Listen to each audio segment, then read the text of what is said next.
Ibadah, lagi-lagi saya selalu ingin mengingatkan, bukan kebetulan kita bisa ibadah hari ini dalam situasi seperti ini. Ini semua kebaikan Tuhan, anugerah Tuhan. Ya. Jadi saudara, mari kita hargai, kita nikmati ibadah kita di dalam Tuhan. Percayalah, untuk saat ini barang langka. Hampir di semua kota-kota besar hanya bisa ibadah online. Ya. Namun kami tetap meminta saudara-saudara tetap jaga protokol kesehatan. Di luar gereja ini, di rumah masing-masing pun tetap waspada. Ya. Supaya kita semua sehat-sehat, kita umat pilihan, kita beda. Ya. Baik, mari kita buka dulu Alkitab kita. 2 Timotius pasal 3 ayat 1 sampai 5. Pasal 2 ayat 1 sampai 5. Pasal 3 ya. 2 Timotius pasal 3 ayat 1 sampai 5. Tema kita adalah hati nurani orang pada akhir zaman. Ya. Ini kita sedang ada di tengah-tengah akhir zaman. Saya percaya itu. 2 Timotius pasal 3 ayat 1 sampai 5. Saya akan membacakan untuk Bapak Ibu dan saudara-saudara. Silakan diikuti di Alkitab masing-masing. Ketahuilah bahwa pada hari-hari terakhir akan datang masa yang sukar. Manusia akan mencintai dirinya sendiri dan menjadi hamba uang. Mereka akan membual dan menyombongkan diri. Mereka akan menjadi pemfitnah. Mereka akan berontak terhadap orang tua dan tidak tahu berterima kasih. Tidak mempedulikan agama. Tidak tahu mengasihi. Tidak mau berdamai. Suka menjelekkan orang, tidak dapat mengekang diri, garang, tidak suka yang baik, suka mengkhianat, tidak berpikir panjang, berlagak tahu, lebih menuruti hawa nafsu daripada menuruti Allah. Secara lahiriah mereka menjalankan ibadah mereka, tetapi pada hakikatnya mereka memungkiri kekuatannya. Jauhilah mereka itu. Mari kita berdoa. Tuhan, kami rindu dicerahkan oleh firman-Mu. Begitu banyak detail yang muncul. Kami tahu kami membutuhkan pimpinan Tuhan. Supaya kami bisa melakukan yang Tuhan mau. Yaitu menjauhi hal-hal buruk yang tadi kami baca. Yang menjadi peringatan bagi kami sebagai anak-anak Tuhan. Berkati kami, buat kami mengerti, dan buat kami rindu dan kuat untuk menjalaninya. Dalam nama Yesus kami berdoa. Amin. Saudara dikasihi oleh Tuhan, ya, saya percaya akhir zaman sudah dimulai dari beberapa waktu yang lalu. Dan sekarang kita sedang menjalani kehidupan di akhir zaman. Ya, Kitab suci mengatakan pada hari-hari terakhir, hari-hari akhir zaman, kehidupan akan menjadi sukar, akan sulit. Manusia berarti akan menjadi lebih menderita, lebih mengalami penyakit, lebih sakit hati, lebih susah, lebih pahit. Itu yang dikatakan oleh kitab suci di ayat yang pertama. Saya percaya hari ini semua kita mengalami kepahitan. Baik yang terjadi secara natural, atau yang terjadi karena orang lain. Atau karena diri kita sendiri. That's the real. Tapi kitab suci hari ini mengatakan, ya, yang menyebabkan kesukaran-kesukaran itu adalah dimulai dari manusia. Beberapa hal yang betul-betul disinggung, ya saudara-saudara, di ayat yang kedua dan keempat, hampir 65% dari 5 ayat yang kita baca berisi tentang hal-hal yang saudara dan saya perlu jauhi. Kalau ada orang seperti itu yang dikatakan tadi di sini, ya, tadi udah dibacakan dengan sangat jelas, Tuhan berkata hindari. Jauhi orang-orang seperti itu. Karena saudara-saudara, lingkungan yang buruk merusak kepribadian yang baik. Kitab suci mengatakan itu. Supaya kita jangan bergaul dengan orang yang punya kepribadian yang buruk, yang merasa dirinya benar. Saudara yang dikasihi Tuhan, yang membuat saya sangat kaget adalah ayat yang kelima. Kita selalu berkata, di luar sana begini, di luar sana begitu. Tapi ayat yang kelima, saya kaget sekali saudara. Secara lahiriah mereka menjalankan ibadah mereka. Rupanya saudara-saudara, orang yang berperilaku, bertingkah laku yang dicela di dalam ayat kedua, ketiga, keempat itu adalah orang yang menjalankan ibadah. Berarti orang yang beribadah. Wah, ngeri ya. Tapi saya percaya saudara-saudara punya ketulusan hati. Memang kita semua dibesarkan oleh komunitas yang berdosa. Punya kebiasaan yang berdosa. Tapi di hati nurani kita masih ada kebaikan. Yang sumbernya dari Tuhan. Amin. Itu namanya logos spermatikoi. Benih-benih kebaikan. Benih-benih Injil ada di hati kita. Ya, saudara-saudara yang dikasihi Tuhan. Ya, kalau kita mau jelaskan panjang lebar, kita akan melihat begitu banyak hal. Tapi saya percaya, saudara dan saya diberikan hikmat oleh Tuhan untuk bisa memahami semua peringatan-peringatan kata-kata ini. Ya, secara lahiriah mereka beribadah. Saudara, orang boleh bernyanyi, memuji Tuhan, orang boleh berkata haleluya. Tapi saudara-saudara, motivasi orang datang beribadah itu macam-macam. Dan Tuhan tahu. Nanti kita akan banyak bahas kitab Wahyu. Nanti tiap kali kita baca kitab-kitab Wahyu, selalu dikatakan, Yesus mengatakan, aku tahu. Aku tahu. Aku tahu. Aku tahu yang menderita, aku mengerti. Aku tahu yang munafik, engkau gak bisa nipu. Aku tahu engkau hebat, engkau kehilangan kasih mula-mula. Aku tahu, aku tahu, aku tahu. Pertanyaan saya adalah, ya, manusia yang diciptakan Tuhan seturut dengan gambarnya, yang harus menghadirkan shalom, ping-an. Kenapa justru jadi menghadirkan laknat? Menghadirkan hal-hal yang tidak benar. Kenapa itu bisa terjadi? Karena saudara dan saya diciptakan Tuhan, bukan seperti robot. Saudara dan saya diciptakan Tuhan independen dan dependen. Apa itu dependen? Dependen itu kita bergantung kepada Tuhan. Kita tidak bisa hidup, tidak bisa bahagia tanpa Tuhan. Betul? Itu dependen. Kita membutuhkan Tuhan kita. Seperti bayi membutuhkan mamanya. Itu dependen. Seperti anak-anak membutuhkan papanya. Itu dependen. Lalu bagaimana dengan independennya? Tuhan tidak setel saudara seperti yang dia mau. Tuhan meminta saudara memutuskan dan memilih. Engkau diberikan hak untuk meresponi. Untuk melakukan yang dia mau. Jadi kita bukan robot. Kalau istri saya berkata dia cinta kepada saya, dan itu karena pilihan hatinya, hatiku bahagia. Kalau istri saya tidak berkata cinta kepada saya karena dia tidak punya pilihan, cuma ada satu Johan di seluruh dunia. Wow. Kata cinta itu tidak ada artinya, betul? Jadi itu keputusan dari dirinya sendiri. Nah, Tuhan mengizinkan manusia diberikan kebebasan untuk merespon. Tapi ternyata memang betul. Calvin mengatakan, all human is sinner. Semua manusia berdosa. Maka terjadi yang disebut total depravity. Kejatuhan dan kerusakan yang total.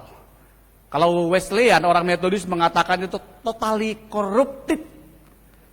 Kemuliaan Tuhan dalam diri saudara sudah dikorupsi oleh dosa. Dan digerus terus menerus. Jadi makin hari makin jahat manusia itu. Totally corrupted. Dengan demikian saudara, pertanyaan yang tadi. Tuhan menciptakan manusia untuk tujuan shalom. Yang manusia hadirkan adalah untuk tujuan laknat. Karena kita dipengaruhi oleh dosa. Dan karena kita, hati nurani kita tidak mau mendengar tentang Tuhan. Tadi di bacaan responsoria dikatakan, hati nurani yang jahat. Hati nurani itu netral. Tapi pengaruh dosa, pengaruh lingkungan membuat kita menjadi jahat. Dan kita tidak sadar kita jahat. Itu bahaya sekali. Nah, saudara yang dikasihi oleh Tuhan, Pada waktu Perang Dunia Kedua, Jepang punya unit 731. Ya. Unit ini adalah unit riset senjata biologis, penyakit mematikan. Dan unit ini ditempatkan di Tiongkok bagian utara, di Harbin. Di situ banyak suku Manchuria dan suku Tiongkok. Saudara, unit ini kelihatannya tidak pegang senjata. Tidak terlalu banyak pegang senjata. Tapi unit ini paling kejam terhadap manusia. Jadi orang-orang lokal, orang-orang Tiongkok Utara ditangkap, dijadikan tawanan, lalu dijadikan kelinci percobaan, riset. Seorang yang bernama Hal Gol yang meneliti sejarah ini mengatakan, ya, tiap kali kalau orang masuk ke divisi ini, di lab riset virus ini, orang itu umumnya tidak keluar hidup-hidup. Saudara tahu apa yang terjadi di situ? Orang yang dimasukkan di situ disuntikan virus penyakit pes ke dalam dirinya. Ada yang disuntikan virus TBC. Ada yang disuntikan virus antrak. Lalu orang itu kesakitan, menderita sekali. Sama aja dengan penyakit corona, saudara. Kalau sampai tingkat yang mematikan, paru-paru sudah dirusak, orang akan merasakan kesakitan yang luar biasa karena nggak bisa bernapas. Dan umumnya tidak bisa bertahan hidup lagi. Nah, orang-orang ini kayak gitu. Waktu orang merasakan kesakitan, mengerang kesakitan, dokter-dokter divisi 731, mereka pakai masker, mereka melihat di gejala-gejalanya dan mencatat. Saudara-saudara, siapa-siapa saja yang masuk ke situ, laki-laki yang ditangkap, ibu-ibu perempuan yang ditangkap, anak-anak kecil yang lucu mukanya, yang kita sangat sayang sama anak-anak, tangkap. Jadi kelinci percobaan, dibiarkan kesakitan dan mereka melihat, mulai catat. Bahkan saudara-saudara, yang membuat hati saya menjadi sangat pilu adalah bayi-bayi juga jadi kelinci percobaan oleh orang Jepang. Bahkan dikatakan oleh dokter, oleh periset, oleh seorang sejarawan Hal Gol, dia katakan, waktu orang ini beberapa yang dibedah, dioperasi, tidak dikasih obat bius. Saudara bisa membayangkan betapa menyakitkan itu. Betapa perih kita lihat orang kesakitan mengerang.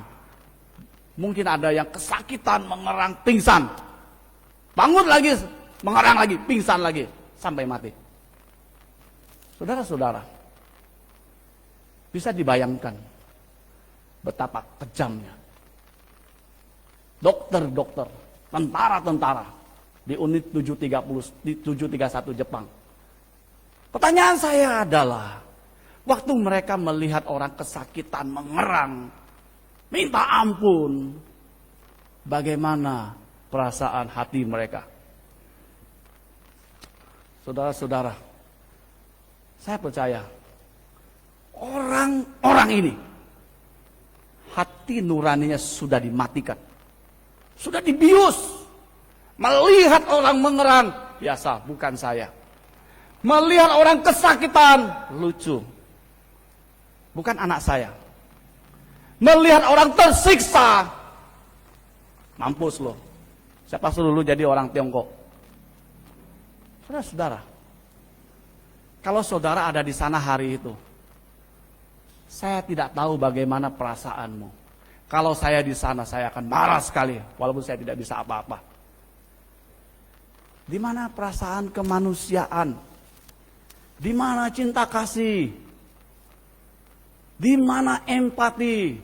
Kalau orang yang sudah bebal, mati hatinya. Biasanya tentara-tentara Jepang itu sudah dimatikan hati nuraninya. Saudara sudah dikasih oleh Tuhan. Seperti itulah hati nurani orang pada akhir zaman. Itu sebabnya di dalam kitab Roma pasal 1 ayat 24 dikatakan, karena orang tidak mau dengar Tuhan, tidak peduli dengan Tuhan, walaupun dia beribadah, Tuhan menyerahkan dia kepada nafsunya. Saudara mau sombong, Tuhan tidak berpengaruh bagi saudara. Dia membiarkan engkau dengan nafsumu. Dia membiarkan engkau dengan agendamu. Dia membiarkan engkau dengan keinginanmu. Dia serahkan engkau kepada dosa. Dan saudara-saudara, yang engkau lakukan akan dihakimi Tuhan sudah pasti. Ya, engkau akan menjadi monster terhadap sesamamu. Dan engkau menjadi musuhnya Tuhan.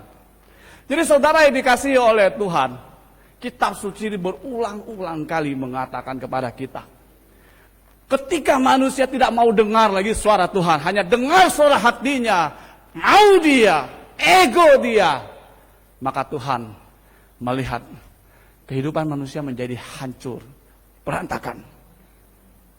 Saudara tahu 1 tahun yang lalu, sebelum 1 tahun lebih udah, sebelum COVID-19 merajalela, saudara tahu di Italia ada sekelompok laki-laki pakai celana dalam saja, pakai seronok saja, dengan musik yang keras di sebuah stadion yang besar, berkata freedom, bebas, kita bebas, free sex, homoseks. Itu orang homoseks laki-laki, menari-nari, peluk-pelukan laki-laki. Italia, di sebuah stadion, homoseks berpesta, merayakan freedom, kemerdekaan mereka, dihargai hak sipilnya sebagai homoseks, melawan kehendak Tuhan. Beberapa minggu kemudian, di Italia disiarkan, banyak sekali orang tewas karena COVID-19. Saudara-saudara, itulah hati nurani orang pada akhir zaman. Ikut nafsunya, ikut keinginannya, ikut agendanya, tidak mau tahu apa kata Tuhan. Karena tidak peduli dengan Alkitab. Kitab suci mengatakan, walaupun mereka beribadah, mereka tidak peduli agama.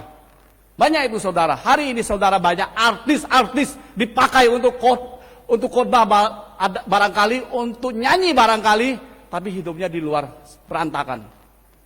Itu namanya mereka ibadah, mereka nggak peduli agama, mereka nggak peduli Tuhan, hidupnya tidak berpadanan dengan Injil. Dan saudara-saudara, itu sangat mendukakan hati Tuhan. Tuhan paling benci orang munafik. That's the real. Ya, jadi saudara-saudara, bahkan di dalam kitab Kejadian, saudara-saudara, ya, ketika manusia tidak mau peduli lagi dengan Tuhan, Tuhan berkata, Dia tidak akan tinggal di tengah-tengah manusia lagi. Artinya roh Tuhan mulai meninggalkan manusia, menyerahkan manusia kepada nafsunya. Apa yang terjadi saudara-saudara? Umur manusia tinggal 120 saja. Padahal dulu manusia diciptakan Tuhan untuk panjang umur di bumi ini. Bumi diciptakan oleh Tuhan supaya manusia bisa bahagia. Tapi yang datang laknat. Kenapa? Karena tidak mau dengar suara penciptanya. Saudara-saudara, ini kata kitab suci. Kalau roh Tuhan membiarkan, karena orang yang ditegur tidak bisa ditegur lagi, udah bebal, Tuhan pergi, dibiarkan dia kepada nafsunya. Lalu nafsunya menghancurkan dia. Rumah tangga berantakan, pekerjaan berantakan, kehidupan berantakan, lingkungan berantakan. Dan saudara, khusus di Kejadian pasal 6, Tuhan mengakhiri dunia ini dengan air bah. Nanti baca kitab Kejadian. Habis. Bahkan timbul kata yang memilukan. Yang orang pakai melukiskan Tuhan. Maka menyesallah Tuhan menciptakan manusia. Pertanyaan saya adalah, apakah Tuhan bisa menyesal? Apakah Tuhan tidak tahu? Kata itu dilukiskan oleh manusia. Melihat, mencoba empati sama Tuhan. Manusia mencoba empati kepada Tuhan. dan merasakan seolah-olah Tuhan itu sudah menyesal. Akhirnya dihapuskan seluruh dunia. Hanya Nuh dan keluarganya diselamatkan. Apakah Tuhan bisa menyesal?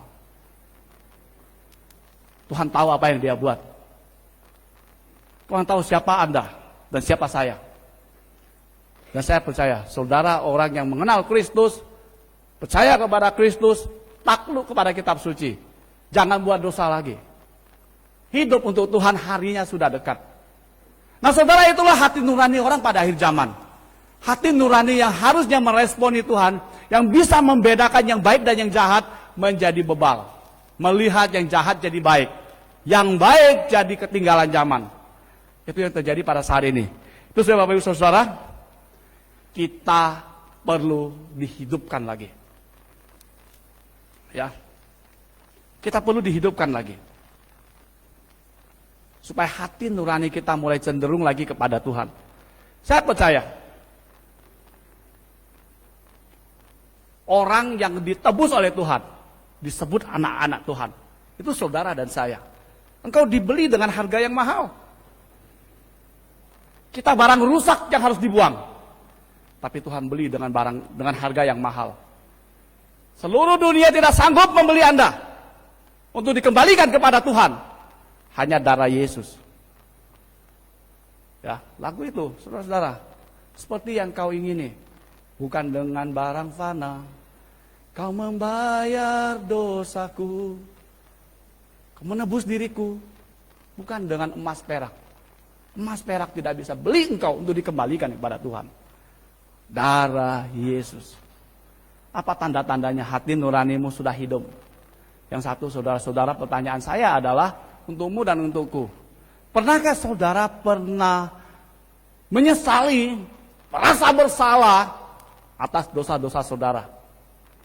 Pernahkah saudara mengalami kesakitan ketika saudara berdosa? Orang Tionghoa itu pandai kali bicara di film-film silat. Ya, sang zai ni shen, teng zai wo xin. Ngerti enggak? Luka di hati, di tubuhmu, sakit di hatiku. Sang zai ni shen, teng zai wo xin, atau tong zai wo xin. Ya, saudara-saudara, waktu saudara menyakiti orang, waktu saudara berbuat dosa, ada rasa sakit enggak? Kalau enggak ada, engkau sama dengan unit 731. Enggak ada rasa lagi. Ya. Waktu engkau bersalah pada orang lain, bahkan kepada anakmu. Banyak orang tua yang berdosa juga, yang salahnya kepada anaknya. Dengan berbagai macam kasus. Engkau merasa sakit di hatimu enggak?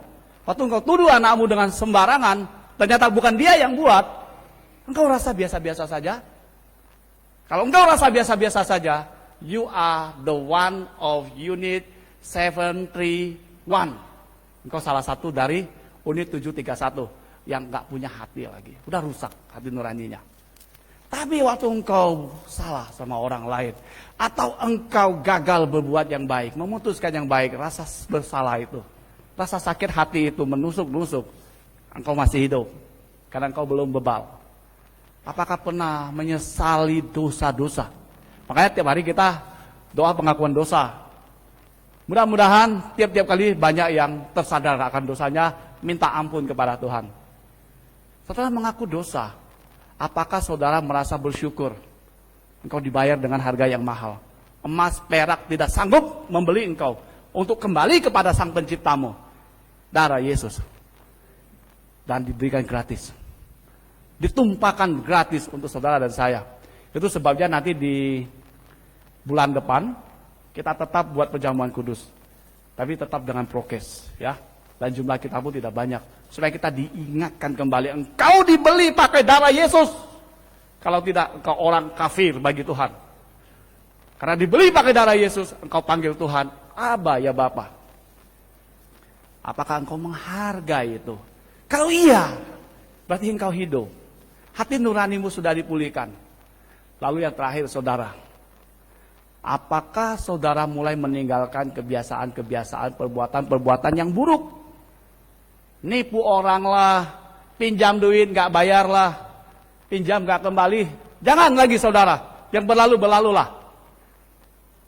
Ya, buat cerita bohong supaya dipinjamin duit. Anak saya ditangkap sama tentara, disiksa sama Kopassus, anak saya sakit, kucing saya sakit, macam-macam supaya pinjam. No, nggak ada lagi saudara. Engkau sudah hidup. Lebih baik makan ubi kayu daripada buat dosa, daripada tipu orang. Iri hati, buat orang susah, hancurkan orang lain, balas dendam sakit hati. No, jangan lagi. Kau milik Tuhan. Kalau Yesus datang pada hari ini, apakah saudara ada di sana? Bersama-sama dengan dia. Hanya perubahan hidup. Yang hati nuranimu hidup. Engkau akan tunjukkan nilai-nilai dirimu sebagai gambar Allah. Saudara-saudara, mari. Ini waktunya. Waktu sudah sangat singkat. Paulus berkata dalam Roma pasal 13, hari sudah jauh malam, hampir terang. Tanggalkan perbuatan-perbuatan itu yang tidak baik. Tuhan akan segera datang. Saudara-saudara, bukan kebetulan hari ini khotbah ini dikhotbahkan. Dan ketika saya berbicara seperti itu, saya juga sedang membicarakan diri saya sendiri, termasuk dengan saudara. Dan saya percaya Tuhan berkata, mari, tinggalkan kebohongan, tinggalkan dosa, tinggalkan sakit hati, jadi pemaaf, jadi pemurah, kasihi sesama kita, dan jadi serupa Kristus. Itu yang Tuhan mau. Percayalah saudara-saudara, saya rindu kita ketemu di sana suatu hari nanti. Amin. Mari kita berdoa. Bapa di surga, kami mengucap syukur kepadamu. Biarlah firman yang diberitakan mengubahkan kami. Membuat hati yang sudah mati, beku, menjadi hidup kembali. Karena kami percaya, kuasa Roh Kudus tidak terbatas untuk mengubah kami menjadi orang yang sempurna. Berkati kami Tuhan. Beri kami sebuah mandat untuk menjaga wewenang sebagai anak Tuhan, supaya kami hidup untuk kebaikan, dan kami memberkati orang-orang yang bersama-sama dengan kami. Dalam nama Yesus kami berdoa. Amin. Shalom Bapak Ibu Saudara. Pertama saya mengucapkan terima kasih kepada keluarga Hollywood. Ya, hari ini keluarga mereka mempersiapkan pancake durian. Ya, walaupun bisa sharing sedikit, bersukacitalah dan doakanlah rekan-rekan kita ya yang ingin memberkati kita. Oke. Kemudian saudara, mari kita lihat di nomor ketiga saja ya, warta jemaat kita. Persembahan syukur dari jemaat KU1 10 juta rupiah. Persembahan sosial dari persembahan sosial yang dijalankan minggu lalu 690.000 rupiah. Persembahan sosial dari NN 4 juta rupiah. Kemudian saudara, Ibu almarhum Liao Xiaoying, kemarin sudah kita wartakan, hari ini kita tulis ya. Beliau dipanggil Tuhan karena mengalami sakit penyakit ya. Kiranya keluarga dikuatkan. Kemudian juga ternyata hari Minggu yang lalu, pada sore harinya ya, telah berpulang ke rumah Bapa di surga almarhum Harry Thomas, ayah dari saudara Yongsu majelis kita, saudari Eni Thomas ya. Beliau itu sudah usianya cukup tua ya. Kemudian sudah dikebumikan pada malam hari itu juga ya. Kami mengucapkan turut berduka. Memang kami punya sudah komunikasi dengan saudara Yongsu. Kita akan buat ibadah penghiburan, memorial service setelah keluarga mereka itu sudah agak pulih ya, supaya lebih hikmat. Nah saudara, saya perlu kembali mengingatkan saudara, kebaktian pengebumian, kebaktian memorial service, kebaktian penghiburan adalah untuk orang hidup. Orang yang sudah meninggal kita tidak sanggup buat apa-apa lagi sehingga dia bisa selamat. Hanya imannya kepada Yesus yang membuat dia selamat ya. Jadi saudara-saudara, kami tunda karena sudah cukup malam waktu itu, sudah ada deal dengan saudara Yongsu ya. Kemudian saudara-saudara, kami tetap menghimbau kepada saudara-saudara untuk prokes. Nah banyak case-case yang terjadi itu saudara udah jaga gini ya, udah pakai masker, sudah 3M, kena juga. Kadang-kadang itu datang dari pembantu rumah tangga kita, pekerja-pekerja kita. Kalau kita lihat pekerja kita itu sudah ada sedikit gejala tidak sehat, kalau dirasa itu kasih dia libur aja. Jangan potong gajinya, kasih libur, ya. Sampai sehat baru datang. Ya, karena ini masa pandemik, masa darurat. Nah, jadi kita mencoba menjaga. Karena banyak case terjadi kepada saudara-saudari orang Tionghoa, itu datangnya dari pekerja-pekerja rumah tangganya, ya. Jadi kalau mereka sudah sakit, kasih libur. Tapi jangan dipotong gajinya, ya. Dia bisa beristirahat dan dia bisa sembuh. Oke? Nah, tetap jauhi kerumunan. Nah, kemudian saudara-saudara, kita sudah membuat jadwal darurat, ya. Nah, nanti Bapak Ibu Saudara boleh lihat di mading. Nah, kita sudah buat jadwal kegiatan pelayanan sampai bulan 10 pertengahan, ya. Kita berharap bulan 10 keadaan sudah agak normal, ya. Kita akan beraktivitas seperti biasa kalau keadaan sudah memungkinkan. Nanti Bapak Ibu Saudara bisa melihat singernya 2 orang, tetapi kalau misalnya ada halangan, yang salah satu nggak bisa hadir, tidak bisa melayani, nggak apa-apa, tetap seperti biasa. Kita fleksibel saja untuk masa pandemik, ya. Oke, terima kasih, Tuhan memberkati. Mari kita berdoa. Bapa di surga, kami berdoa syafaat. Kami berdoa untuk bangsa dan negara kami. Kami rindu kalau Tuhan berkati Presiden Jokowi dan seluruh jajarannya untuk bersatu hati membangun Indonesia yang maju dan bermartabat. Kami juga berdoa untuk seluruh jemaat Tuhan yang ada di lingkungan kami, yang Tuhan percayakan untuk digembalakan di gereja ini. Tuhan lindungi mereka dari berbagai macam persoalan sakit penyakit. Berikan mereka kekuatan, berikan mereka sukacita. Apabila ada yang sakit, berikan mereka kemampuan untuk pulih dan berkati pergumulannya, sehingga dia boleh bertumbuh iman walaupun di tengah sakit penyakit. Dan juga kami berdoa untuk jemaat kami yang bergumul dengan persoalan kehidupannya. Kami memohon kepada Tuhan selalu membukakan jalan bagi mereka, supaya mereka boleh bertahan dan bersaksi bagi nama Tuhan. Terima kasih untuk rahmat dan anugerah-Mu. Dan saudara-saudari kami yang sedang menjalani isolasi mandiri, berikan mereka hati yang damai, berikan mereka sukacita, dan pulihkanlah mereka.